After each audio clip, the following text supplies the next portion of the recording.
Well, I'm joined now by Enass Abu-Khalaf. She is the head of communications for Doctors Without Borders for the Amman region in Jordan. Thank you very much for joining us today. Thank you for your time. We're hearing that there are no hospitals functioning in northern Gaza and 3/4 in the south are also out of action. Added to that, there's more than 50,000 people injured. Bombs continue to be dropped. I mean, just how exactly are those people being treated at the moment? Thanks for having me. I mean, as a medical humanitarian organization operating in Gaza for the last 23 years, we have not seen anything at this scale in terms of the immense medical and humanitarian needs that continue to be on the rise with the continued indiscriminate bombing. The hospitals are overwhelmed.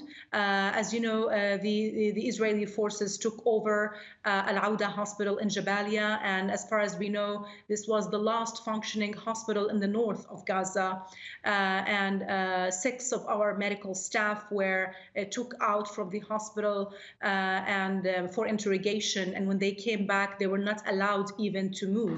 And this is really a critical situation because that puts dozens of patients, including more than 14 children, in huge risks, not to mention the continued decrease in essentials for any hospital to run, like oxygen and anesthesia, etc. We have also to take into consideration that the southern area of Gaza, which was in theory supposed to be a safer place for civilians, more than 2 million people are cornered in the south.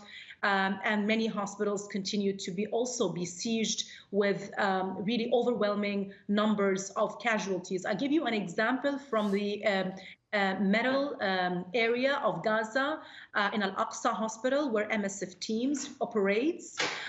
On a daily basis, we receive about 200 injuries, very complicated injuries. And we're concerned that what remained in stock today from medical supplies won't be really enough to handle with this influx of wounded. So the situation is deteriorating, to say the least.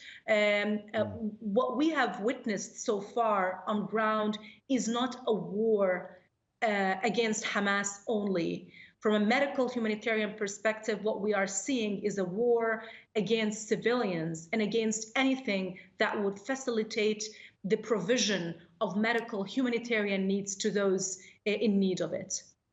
Yeah, and you'll have colleagues there on the ground in Gaza, volunteer medical staff and doctors as well. You mentioned the lack of supplies, the lack of fuel, the inability to operate under such conditions. And what advice is your organization able to give to those colleagues of yours? And how hard is it to stay in touch with them and reassure them that they'll be okay?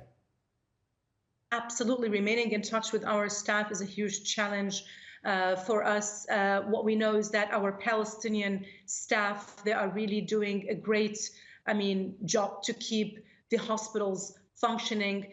Many of them refused to leave the hospitals, but we also have a team of 10 international staff members, and many are still waiting across the other side of the border to also enter Gaza and provide support to the teams on ground. The challenges are massive. Our medical team leader was telling us that doctors have to really walk over dead bodies of children to reach other children who are likely to die as well. So the situation is very catastrophic.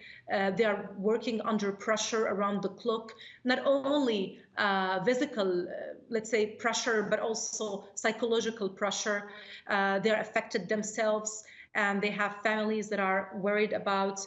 And for us as MSF, we call for an unconditional ceasefire. This is the only exit to really change the situation on ground. Unfortunately, the international community has been complicit with the atrocities of Israel. And I think the only way to really stop this mass killing, indiscriminate bombing, is a ceasefire and to lift the embargo in order to allow us as medical humanitarian organizations to assess the medical needs on ground and ensure that we can at least allow the entry of medical supplies. And on that point, you'll be following events in New York where the United Nations are debating a humanitarian pause. You'll know that there are peace talks going on in Cairo, hoping to organise another cessation of the violence. I mean, should one of those take place, how much of a difference would that make? And how long would you need that pause to last to try and address the situation? Well, unfortunately, what we have observed from the previous pause, that the pause was really conditional, and it was really the entry of medical supplies were controlled by some military and political gains and negotiations. And this is really inhuman for us, because the only base that for a pause to succeed is based on the assessment of medical needs. This is how you define how much should enter and when. So from the previous pause, our position was very clear. It was not enough, absolutely. And we think that more pauses for a short period of time won't be enough. And for example, what entered into Gaza during the first pause did not even mount up to half of the quantities of medical supplies that used to enter Gaza before the embargo. So we think that the only exit, again, is an unconditional ceasefire to really allow the civilians, the medical organizations to do their job and provide medical and humanitarian assistance. What we've been observing in the past is an extreme violation for the international humanitarian law, including the UN Security Council Resolution 2286, that in theory should extend immunity not only to civilians and hospitals, but to private medical organizations like MSF. And unfortunately, we lost two of our doctors inside Al-Auda Hospital, Dr. Mahmoud Abu Njela and Dr. Ahmed Al-Sahar. They were on duty saving lives when Israel attacked Al-Auda Hospital in Jabalia.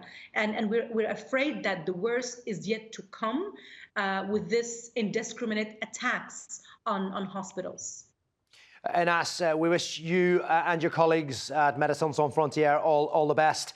And we do thank you indeed for joining us. Enass Abu-Khalaf there from Doctors Without Borders.